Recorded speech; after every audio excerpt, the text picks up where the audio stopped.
بسم اللہ الرحمن الرحیم۔ السلام علیکم۔ پروگرام اختلاف رائے کے ساتھ میں افتخار کاظمی، اور بڑی اہم خبر یہ کہ ایران کے صدر ابراہیم رئیسی لاپتہ ہے۔ ان کے ہیلی کاپٹر نے ہنگامی لینڈنگ کی، جس کے بعد سے ان سے رابطہ منقطع ہے۔ خبرسا ایجنسیوں کے مطابق اس بات کا قوی امکان ہے کہ ان کا ہیلی کاپٹر کسی حادثے کا، کسی سازش کا نشانہ بن گیا ہے۔ آج ہی صبح اسرائیل کے ایک ویب سائٹ کے اوپر پیغام نشر ہوا تھا جس میں ہیلی کاپٹر کی تصویر تھی، اور ذرائع اس بات کا خدشہ ظاہر کرے کہ اسرائیل یا امریکی کسی بھی ایجنسی کی طرف سے ان کے ہیلی کاپٹر کو ہٹ کیا گیا ہے، ٹارگٹ کیا گیا ہے۔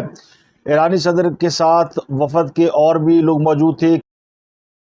ایرانی حکام کا کہنا یہ کہ حادثے کی جگہ سے آنے والی خبریں تشویشناک ہیں، لیکن وہ صدر کے حوالے سے پر امید ہے کہ وہ خیریت سے ہوں گے۔ لیکن جتنی غیر ملکی ایجنسیاں ہیں، عرب میڈیا، یورپی میڈیا، سب اس بات کا خدشہ ظاہر کر رہا ہے کہ ابراہیم رئیسی کے زندہ ہونے کے چانسز بہت کم ہیں۔ ایرانی خبر رساں ایجنسی کے مطابق ابراہیم رئیسی آذربائیجان کا دورہ کر رہے تھے، اور آذربائیجان کے ساتھ ایران کی سرحد پر ڈیم کا افتتاح کرنے کے بعد واپس جا رہے تھے۔ ان کے ساتھ اور بھی بہت سے لوگ تھے جو کہ مختلف ہیلی کاپٹرز پہ سوار تھے، لیکن اور ذرائع یہ بھی کہتے ہیں کہ موسم خراب ہونے کی وجہ سے ہیلی کاپٹر کو ہنگامی لینڈنگ کرنا پڑی ہے، اور اس کے بعد پھر جب تلاشی کا ایک مرحلہ شروع ہوا، سرچ آپریشن، تو اس میں بھی بہت پریشانی کا سامنا کرنا پڑا۔ تو ایک ہیلی کاپٹر کی ہنگامی لینڈنگ جس کی گئی، اس میں ابراہیمی سوار تھے۔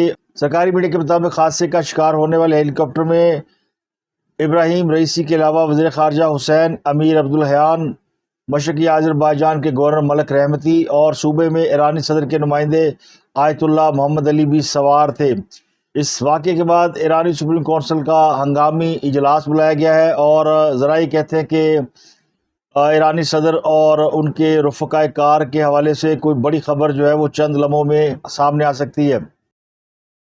تو ایک بڑی افسوسناک خبر ہے جس میں اس بات کا خدشہ ظاہر کیا جا رہا ہے کہ خدا نخواستہ ایرانی صدر جو ہیں وہ کسی ناگہانی آفت کا یا کسی سازش کا نشانہ بن گئے ہیں، اور اس کا شبہ جو ہے وہ اسرائیل پر ظاہر کیا جا رہا ہے، کیونکہ ایسے پیغامات جو ہے وہ موصول ہو رہے تھے جس سے یہ لگتا تھا کہ اسرائیل کوئی بڑا جوابی حملہ کرنے کی تیاری کر رہا ہے۔ ایران نے کچھ عرصہ پہلے اسرائیل پر میزائلوں سے حملہ کیا تھا، اور اس کے جواب میں اسرائیل نے بھی ایران پر حملہ کرنے کی کوشش کی، لیکن وہ ناکام رہا۔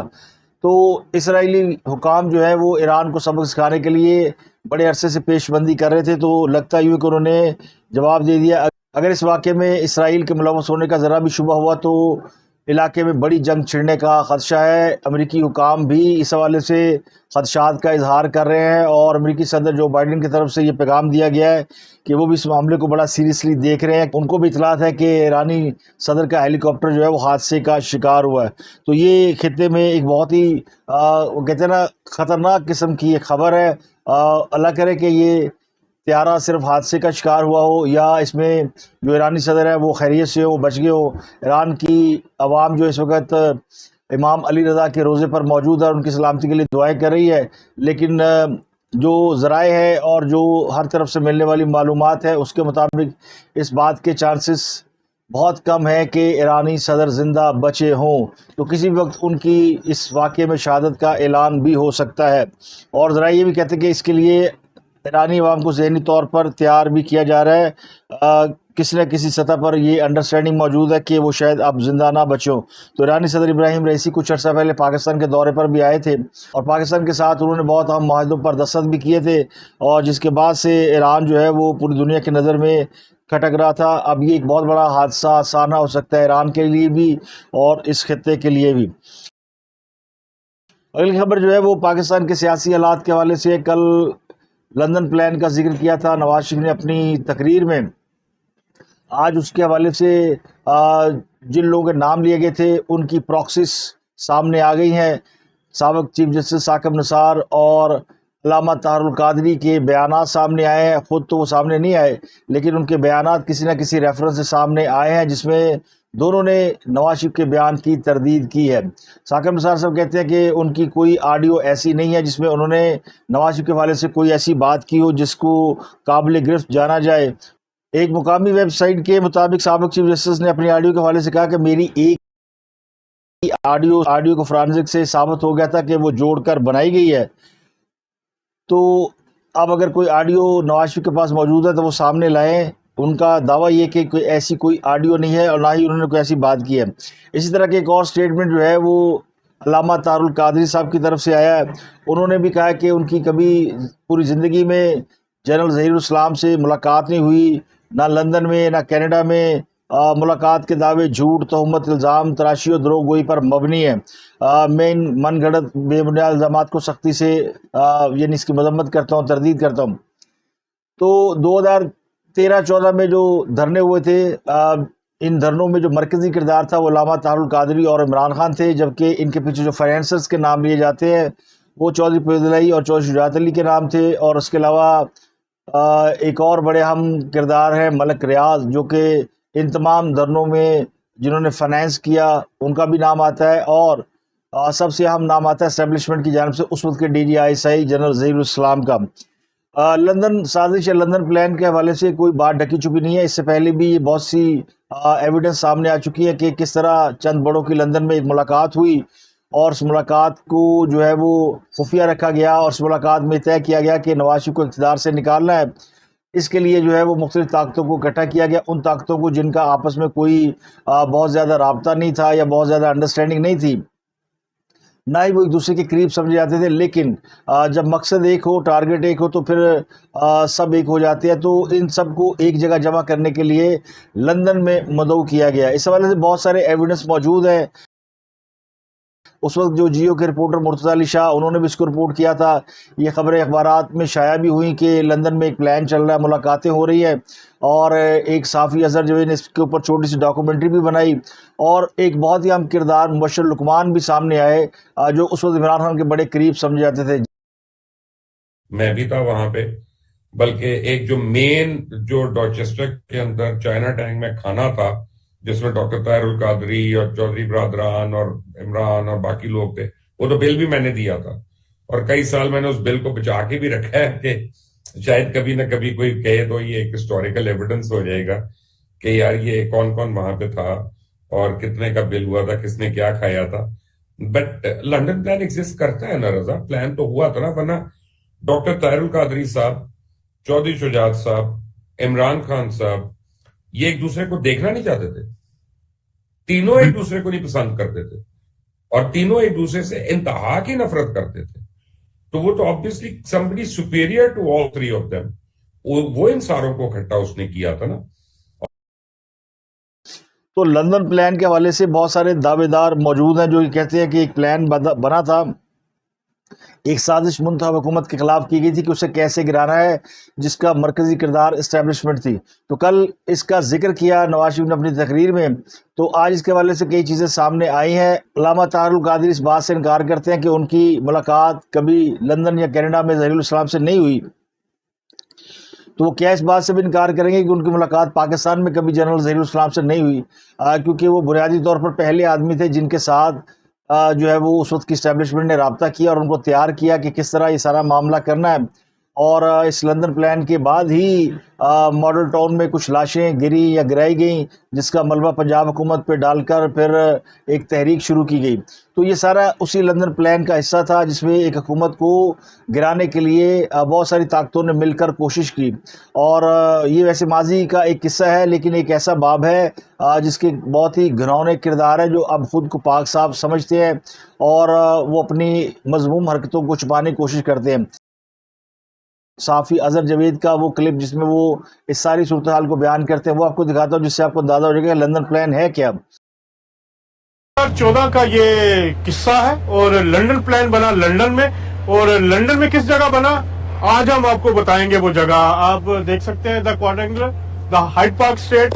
یہ ہے وہ جگہ جہاں پر جولائی کے تیسرے ہفتے میں لندن پلان کی بنیاد ڈالی گئی. پرویز مشرف صاحب کا گھر تھوڑی دور ہے، ساتھ رحمان ملک مرحوم جو ہیں ان کا گھر ہے بالکل جو سامنے بلڈنگ ہے، اوپر سے تیسرا فلور ہے. یہاں کا یہ ایک فلیٹ تھا اور جولائی کے تیسرے ہفتے کی ایک رات کا ذکر ہے کہ جنرل ظہیر الاسلام صاحب جو اس وقت سرونگ آفیسر تھے اور DG تھے، اور اس وقت ان کی ایک اہم ملاقات ہوئی چند سیاسی کرداروں کے ساتھ. جناب محترم طاہر القادری صاحب تھے